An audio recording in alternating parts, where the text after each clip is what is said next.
ये कहानी है एक ऐसे इंसान की जो तो गया एक एडवेंचर के लिए था, लेकिन यही एडवेंचर इसकी दर्दनाक मौत बन गया। इतनी दर्दनाक कि 27 घंटे एक गार के अंदर इस इंसान को उल्टा लटकना पड़ा और इसको बचाने के लिए बड़े से बड़े रेस्क्यू आए थे। लेकिन फिर वहाँ कुछ ऐसा होता है कि शायद कमज़ोर दिल हजरात इस वीडियो को सुन भी ना सकें। इसीलिए कमज़ोर दिल हजरात लोगों से गुजारिश है कि इस वीडियो को छोड़ दें, क्योंकि ये कहानी है एक ऐसी मौत की जिसकी शुरुआत होती है नट्टी पट्टी केव से। 24 नवंबर 2009 अमेरिका के शहर यूटा में रहने वाला एक शख्स जॉन एडवर्ड अपने ऑफिस से सीधी छुट्टी लेकर अपने घर आता है। इसकी उम्र 26 साल थी। जब ये अपने घर पहुंचा तो पूरी फैमिली ने ये सोचा कि क्यों ना इन वेकेशंस को मिलकर अच्छे से गुजारा जाए और किसी जगह की सैर कर कर आई जाए। फिर इन लोगों ने प्लान किया कि क्यों ना नट्टी पट्टी केव को एक्सप्लोर किया जाए और इन लोगों ने प्लान बनाया कि ये नट्टी पट्टी केव को एक्सप्लोर करेंगे। लेकिन इन लोगों को पता ही नहीं था कि ये प्लान शायद इनकी ज़िंदगी का सबसे भयानक और दर्दनाक प्लान होने वाला था।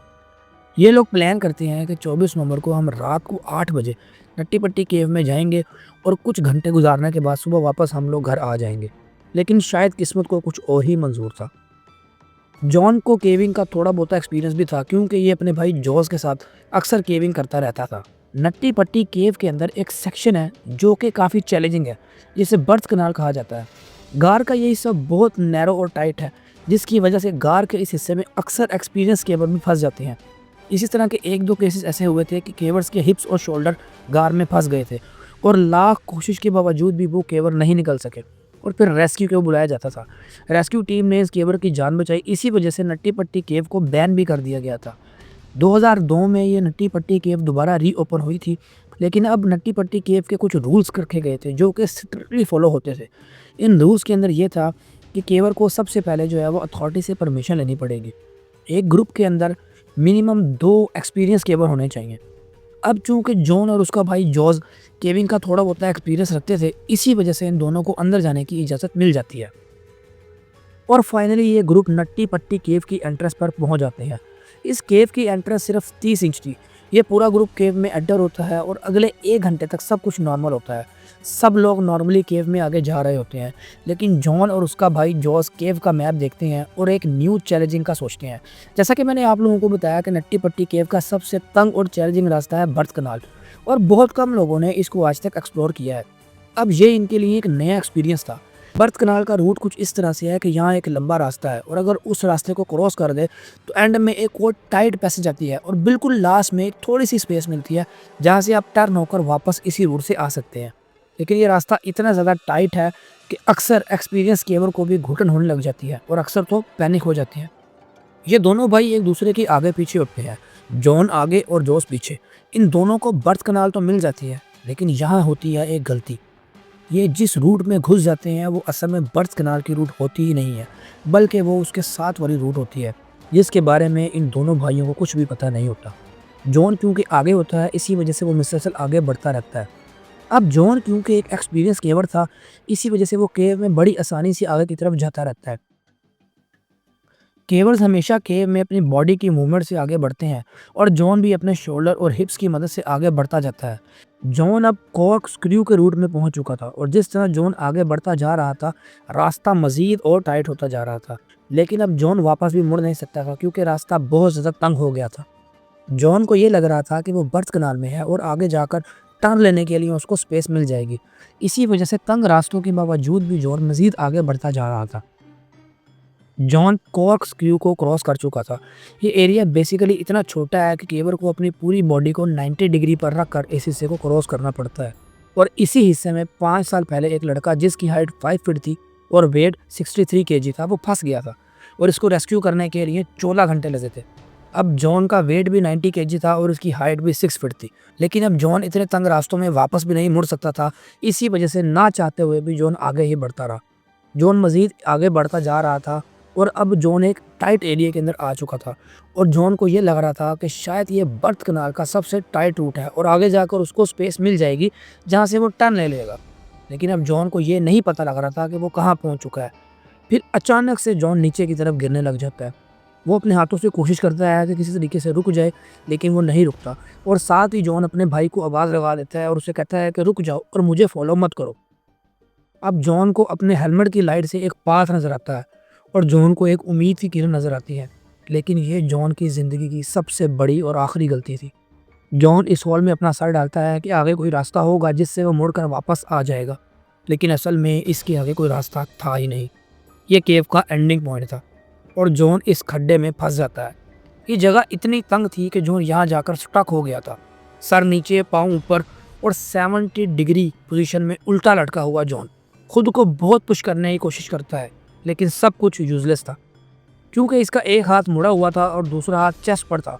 वो सर से दीवार को पुश करने की कोशिश करता है, लेकिन इसको रियलाइज़ होता है कि सब कुछ यूजलेस है। अब जॉन के पाँव भी होल के सबसे तंग हिस्से में फंसे हुए थे। वह जॉस को चिल्लाता है। जॉस जॉन के पीछे ही था और कॉक स्क्रू वाले रास्ते को क्रॉस कर रहा था, लेकिन जॉस ने यहाँ एक चालाकी का काम किया। जॉस जॉन की तरह केविंग नहीं कर रहा था, बल्कि जॉस के पाँव आगे की तरफ और हाथ पीछे की तरफ थे। और जॉस ने यह पोजीशन इसलिए ली थी कि अगर आगे जाकर उसको टर्न लेने के लिए कोई भी स्पेस ना मिले तो बिना किसी परेशानी के वो वापस आ जाए। फाइनली जॉस उस जगह पर पहुंच जाता है जहां पर जॉन फंसा हुआ था और जॉन के सिर्फ 2 पाँव ही नज़र आ रहे थे। जॉस अपने पाँव से जॉन के पाँवों को पकड़कर बाहर निकालने की कोशिश करता है, लेकिन ग्रिप ना होने की वजह से पाँव बार बार जॉस का छूट जाता है। और काफ़ी देर मेहनत करने के बाद जब किसी भी किस्म का कोई भी रिजल्ट सामने नहीं आता तो दोनों भाई फ्रस्ट्रेटेड हो जाते हैं। जॉस को अब यहाँ ये बात समझ आ गई थी कि अब प्रोफेशनल रेस्क्यू की मदद लेनी पड़ेगी। दोनों भाई फैसला करते हैं कि जॉन बाहर जाएगा और रेस्क्यू टीम को बुलाकर लाएगा और जॉन अपने आप को रिलैक्स करने की कोशिश करेगा। जॉस बाहर आता है और सबको इस इंसिडेंट के बारे में बताता है और फ़ौरन तौर पर रेस्क्यू को बुलाया जाता है। लेकिन अब यहाँ सबसे बड़ा मसला पेश ये आता है कि रेस्क्यू डॉक्टर्स ये कहते हैं कि क्योंकि जॉन उल्टी पोजीशन के अंदर लटका हुआ है, इसी वजह से जॉन के पास मैक्सिमम 8 घंटे हैं और अगर मैक्सिमम 8 घंटे के बाद भी जॉन को बाहर ना निकाला गया तो जॉन को हार्ट अटैक भी आ सकता है और इसकी मौत भी हो सकती है। और फिर फाइनली रेस्क्यू टीम आ जाती है। रेस्क्यू टीम में सबसे पहले एक फीमेल रेस्क्यू को भेजने का फैसला किया जाता है जिसका नाम सूसी था और इसकी हाइट 5.3 फीट थी। सूसी चूँकि छोटे कद की थी, इसी वजह से वो केव के रास्तों को सुकून से अबूर कर लेती है। सूसी की टांगों पर रस्सी बांधी गई थी कि अगर इन केस किसी भी किस्म की कोई भी इमरजेंसी की ज़रूरत पड़ी तो वो सूसी को रस्सी से खींच लेंगे। सूसी जॉन के पास जाती है और जॉन को जाकर बताती है कि मैं आपके लिए आ चुकी हूँ, मैं एक रेस्क्यूअर हूँ। जॉन सूसी का शुक्रिया अदा करता है और कहता है कि मुझे यहाँ से बाहर निकालो, मैं अब बहुत ज़्यादा फेड अप हो चुका हूँ। जॉन को यहाँ फंसे हुए तकरीबन अब 9 घंटे गुजर चुके थे। सूसी जॉन की टांगों को पकड़कर खींचने की बहुत कोशिश करती है, लेकिन सूसी चूँकि 45 केजी की थी और जॉन 90 केजी का था, मतलब इन दोनों के वेट में तकरीबन आधो आध का फ़र्क था। इसी वजह से सूसी 2 घंटे कोशिश करती है, लेकिन किसी भी किस्म का कोई भी रिजल्ट नहीं निकलता और 2 घंटे अपने फ्रस्ट्रेटेड होने के बाद सूसी बाहर आ जाती है। अब जैसा कि मैंने आप लोगों को पहले बताया कि 5 साल पहले भी एक केवर जो था वो इसके अंदर फंस चुका था और फिर रेस्क्यू टीम को बुलाया गया था। उस केवर को बेसिकली पुल्ली सिस्टम के ज़रिए निकाला गया था। इसी वजह से यहाँ भी ये फैसला होता है कि अब केव के अंदर पुल्ली सिस्टम को इंस्टॉल किया जाए। लेकिन यहाँ एक मसला ये पेश होता है कि एक तो जॉन केव के बहुत अंदर वाले पॉइंट पर फंसा हुआ था। सेकंड चीज़ ये कि एक-एक पुल्ली को इंस्टॉल करने के लिए 1-1 घंटे का वक़्त दरकार था। और थर्ड चीज़ ये कि क्योंकि रास्ता बहुत कम था, इसी वजह से किसी छोटे कद वाले इंसान को अंदर जाना चाहिए था। और फिर फाइनली एक रेस्क्यूअर को पुलिस सिस्टम लगाने के बाद जॉन के पास भेजा जाता है। रेस्क्यू सबसे पहले जॉन के पास जाता है और जॉन को जाकर बताता है कि मैं तुम्हारी मदद के लिए आया हूँ। जॉन अभी तक एक फुल कंडीशन में था और जॉन उसको जवाब दे रहा था। रेस्क्यू सबसे पहले जाकर जॉन को एक पाइप के ज़रिए जूस पिलाता है, जिससे जॉन जो है वो थोड़ा सा कंफर्टेबल होता है। उसके बाद रेस्क्यू जॉन की टांगों को, जो कि सूसी ने टांगें बांधी थी, उनको खोलकर पुल्ली वाली रस्सी को जॉन की टांगों के अंदर बांधता है और पुल्ली को ज़ोर से खींचने का ऑर्डर देता है, लेकिन चूंकि फ्रिक्शन बहुत ज़्यादा थी, इसी वजह से पुल्ली खींची नहीं जाती। फिर रेस्क्यूअर जो है वो जॉन की टांगों को उठाकर बाहर खींचने की कोशिश करता है, लेकिन यहाँ रेस्क्यूअर को ये समझ आ चुका था कि अब जॉन की टांगों को तोड़े बगैर बाहर नहीं निकाला जा सकता। जॉन की टांगें इस वक्त तक बिल्कुल जो है वो सुन्न हो चुकी थी और जैसे ही रेस्क्यूअर हल्का सा जॉन की टांगों को बाहर निकालने की कोशिश करता था तो जॉन साथ ही कहता था कि छोड़ दो, मेरी टांगों में बहुत ज़्यादा दर्द हो रहा है। इसी तरह ये दोनों आपस में लगे रहे और 3 घंटे मज़ीद और गुजर गए। फिर फाइनली रेस्क्यूअर ने यह सोचा कि अब जॉन की टांगों को तोड़कर बाहर निकाल लिया जाए। जैसा कि आप लोगों को पता है कि हमारे जो जॉइंट्स होते हैं वो एक तरफ को बेंड होते हैं, लेकिन जॉन चूंकि उल्टा लटका हुआ था, इसी वजह से उसके जॉइंट्स को तोड़े बगैर और कोई रास्ता भी नहीं था। अभी रेस्क्यू यही सोच रहा होता है कि कुछ ऐसा होता है जो किसी ने भी नहीं सोचा था।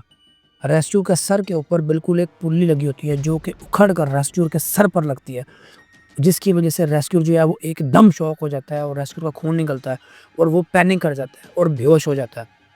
अब जॉन जो कि ऑलरेडी पहले ही इस कंडीशन में था कि वो रेस्क्यूअर को बड़ी मुश्किल से जवाब दे रहा था और ऊपर से रेस्क्यूअर को भी चोट लग जाती है और रेस्क्यूअर थोड़ी देर के लिए बेहोश हो जाता है। लेकिन थोड़ी देर बाद जैसे ही रेस्क्यूअर को होश आता है तो रेस्क्यूअर को जल्दी से जल्दी निकाला जाता है और उसको हॉस्पिटल भेज दिया जाता है। और अब फिर जॉन के डैड को जॉन की मदद के लिए भेजा जाता है। जॉन के डैड क्योंकि एक केवर थे और वो भी केविंग करते रहते थे, इसी वजह से अब वो जाते हैं। वो जॉन के पास जाते हैं, लेकिन जाते-जाते जॉन के डैड खुद जो है वो 15 मिनट तक फँस जाते हैं और इस तरह मज़ीद 15 मिनट और ज़ाया हो जाते हैं। जब जॉन के डैड जॉन के पास पहुँचते हैं, तो वो देखते हैं कि जॉन किसी भी तरह का कोई भी रिस्पॉन्स नहीं कर रहा और जॉन की मदद के बिना ये किसी भी तरीके से पॉसिबल नहीं था कि जॉन की किसी भी तरीके से मदद की जा सके, क्योंकि एक 90 किलो के आदमी को बगैर उसकी मदद के हिलाना भी बहुत ज़्यादा मुश्किल होता है। खैर जॉन के फादर जो है वो काफ़ी ज़्यादा कोशिश करते हैं, लेकिन मज़ीद 2 घंटे बर्बाद करने के बाद वो भी बाहर आ जाते हैं और फिर फाइनली इसके बाद एक और रेस्क्यूअर को जॉन के पास भेजा जाता है। लेकिन वो रेस्क्यूअर जब जॉन के पास जाता है तो वो देखता है कि जॉन किसी भी तरह का कोई भी रिस्पॉन्स नहीं कर रहा। इवन कि जॉन के साँस आने की जो आवाज़ है वो भी अब नहीं आ रही।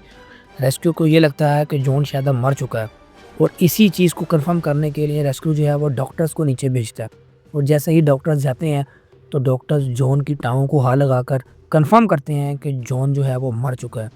25 नवंबर 11:56 पर ऑफिशियली अनाउंस होता है कि जॉन जो है वो मर चुका है। जॉन की फैमिली इस चीज़ को मानने के लिए तैयार ही नहीं थी कि एक छोटी सी गलती की वजह से किसी की जान भी जा सकती है और उनका कहना यह था कि कोई डॉक्टर जो है वो पाँवों को हाथ लगाकर कैसे कंफर्म कर सकता है कि जॉन मर चुका है, क्योंकि जॉन जिस कंडीशन में था उस कंडीशन में तो वैसे ही 2 से 4 घंटे बाद जॉन के पाँव सुन्न हो गए थे। लेकिन ऑफिशियली तौर पर जॉन जो है वो मर चुका होता है और जॉन को डेड डिक्लेयर कर दिया जाता है। इसके बाद इस नट्टी पट्टी केव को जो है वो मुकम्मल तौर पर बंद कर दिया जाता है। अब जॉन की जो डेड बॉडी होती है उसको निकालने के पीछे बहस होती है, लेकिन फिर फाइनली ये डिसाइड होता है कि चूँकि जॉन की बॉडी जो है वो अब केव के अंदर ही है, इसी वजह से उसकी बॉडी को फाइनल रेस्ट भी यहीं दे दिया जाए और जॉन की बॉडी भी केव के अंदर ही रहती है। नट्टी पट्टी केव को मुकम्मल तौर पर बंद कर दिया गया और उस केस के बाद नट्टी पट्टी केव के अंदर कोई भी केवर आज तक नहीं गया और लोग अक्सर जाते हैं नट्टी पट्टी केव के ऊपर और वहाँ जाकर जॉन की बॉडी और जॉन के फनुल के लिए दुआएं करते हैं। वेल, आप लोगों का इस बारे में क्या ख्याल है? कमेंट सेक्शन में अपनी राय का इज़हार ज़रूर कीजिएगा। आई होप सो कि वीडियो आपको अच्छी लगी होगी। वीडियो आपको अच्छी लगी हो तो लाइक, चैनल पर न्यू है तो इसको सब्सक्राइब और वीडियो को शेयर ज़रूर कीजिएगा। मिलते हैं अगली वीडियो में, तब तक के लिए अपना बहुत सारा ख्याल रखिएगा। अल्लाह हाफिज़।